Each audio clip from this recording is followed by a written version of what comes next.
2019 പിഴവ് സംഭവിച്ചു എന്നാണ് ദേവസ്വം മന്ത്രി പോലും ഇപ്പോൾ പറയുന്നത്. ഉത്തരവിറക്കി ഉണ്ണികൃഷ്ണൻ പോറ്റിയുടെ കയ്യിൽ കൊടുത്തുവിടാൻ പാടില്ലായിരുന്നു എന്നാണ് മന്ത്രി പറഞ്ഞത്.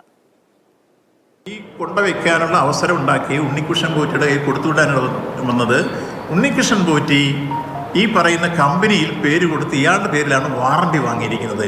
അതിനാരാണ് അനുമതി കൊടുക്കുന്നത്? അന്നത്തെ കാലത്ത് ആലോചിക്കേണ്ടത്. ഇയാളുടെ പേരിലാണ് ഈ വാറണ്ടി എഴുതി വെച്ചിരിക്കുന്നത്. അതുകൊണ്ടാണ് ഇയാളുടെ അവർ കൊടുത്തുവിട്ടെന്നാണ് പറഞ്ഞത്. ബോർഡ് പ്രോപ്പറായി തീരുമാനം എടുത്താലും അത് നടപ്പാക്കുന്ന രംഗത്തേക്ക് ഉദ്യോഗസ്ഥന്മാരെയാണ് ചുമതലപ്പെടുത്തുക.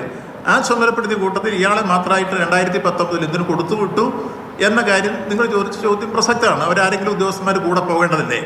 ഇയാളായിരുന്നു അതിൻ്റെ വാറണ്ടി ഇയാളുടെ പേരിലായിരുന്നു എന്നുള്ളത് കൊണ്ടാണ് അവർ വിശ്വസിച്ച് കൊടുത്തുവിട്ടത്. അങ്ങനെ കൊടുത്തുവിടാൻ പാടില്ല. നിശ്ചയമായും ഇപ്പോൾ കൊണ്ടുപോയതുപോലെ തന്നെ ഉദ്യോഗസ്ഥന്മാരുടെ സാന്നിധ്യത്തിൽ വേണമായിരുന്നു കൊണ്ടുപോയി ഇയാൾ അവിടെ വരാൻ പറഞ്ഞാൽ മതിയായിരുന്നു.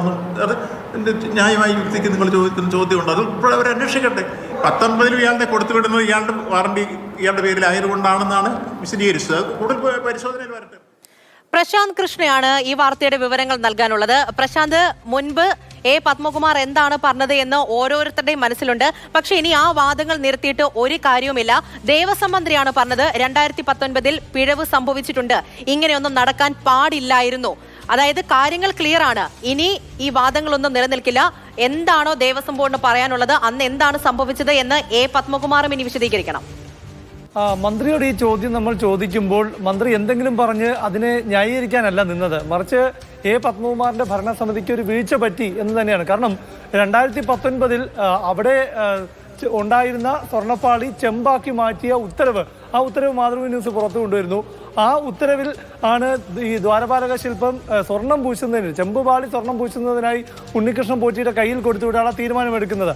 അപ്പം അതുകൊണ്ട് മാത്രമാണ് ഉണ്ണികൃഷ്ണൻ പോറ്റിക്ക് ഇത് ബംഗളൂരുവിലും ചെന്നൈയിലുമെല്ലാം ജയറാമിന്റെ വീട്ടിലടക്കം കൊണ്ടുപോയി ഒരു പ്രദർശന വസ്തുവാക്കാൻ കഴിഞ്ഞത്. അതായത് അന്നത്തെ ദേവസ്വം ബോർഡ് നേതൃത്വം, ദേവസ്വം ബോർഡ് പ്രസിഡന്റ് പത്മകുമാറിന്റെ ഭരണസമിതിക്ക് ഒരു വലിയ വീഴ്ച സംഭവിച്ചു. അത് ബന്ധപ്പെട്ട ദേവസ്വം ഉദ്യോഗസ്ഥരെ കൂട്ടിവിടുകയോ അല്ലെങ്കിൽ അവരുടെ കൂടി സാന്നിധ്യത്തിൽ കൊടുത്തയക്കാതെ ഇത് സ്പോൺസർ പറഞ്ഞ രീതിയിൽ സ്പോൺസറുടെ കയ്യിൽ കൊടുത്തുവിടാൻ വേണ്ടി ഒരു ഉത്തരവിറക്കി. അത് പത്മകുമാറിന്റെ പിഴവല്ലേ എന്നതായിരുന്നു ചോദ്യം. ന്യായമായും ആ ചോദ്യം ന്യായമാണ്. ആ ചോദ്യം അതുകൊണ്ട് തന്നെ അതൊരു പിഴവ് തന്നെയാണ്. അന്ന് ഉദ്യോഗസ്ഥരെ കൂട്ടി, ഇപ്പോൾ ചെയ്തതുപോലെ 25-ൽ ചെയ്തതുപോലെ ഉദ്യോഗസ്ഥരെ കൂടെ കൂട്ടിയായിരുന്നു സ്പോൺസറെ ഇത് കൈമാറേണ്ടിയിരുന്നത് അല്ലെങ്കിൽ ആ പ്രവർത്തികൾ ചെയ്യേണ്ടിയിരുന്നത് എന്നാണ് ദേവസ്വം മന്ത്രി പറയുന്നത്. അതായത് പത്മകുമാറിന്റെ ഭരണസമിതിക്ക് പത്മകുമാർ വലിയ വീഴ്ച പറ്റി എന്ന് തന്നെയാണ്. പ്രശാന്ത്, വലിയ വീഴ്ച പറ്റിയിട്ടുണ്ട് എന്ന് നമ്മൾ ഇപ്പോൾ കേട്ടത് ദേവസ്വം മന്ത്രിയുടെ പ്രതികരണത്തിൽ നിന്ന് തന്നെയാണ്. സ്വാഭാവികമായിട്ടും ഇത്രയും നാളും പറഞ്ഞതുപോലെ ഇനി സംസാരിക്കാൻ പറ്റുകയില്ല. നമ്മൾ കേട്ടതാണല്ലോ പത്മകുമാർ എന്താണ് പറഞ്ഞത് എന്ന്. 2019 കൊടുത്തുവിട്ടത് ചെമ്പുപാളിയാണ് എന്ന തരത്തിൽ, സ്വർണ്ണമായിരുന്നു എന്ന് അന്നത്തെ പ്രസിഡന്റ് പത്മകുമാറിന് അറിയാമായിരുന്നു. ആ കാര്യം തന്നെ ഉറപ്പിക്കുകയാണ്. അദ്ദേഹം പറഞ്ഞതുപോലെ ചെമ്പുപാളി ഒന്നുമല്ലായിരുന്നു. ഇത് വീണ്ടും വീണ്ടും ഉറപ്പിച്ച് പറയുകയാണ് മാതൃഭൂമി ന്യൂസ്.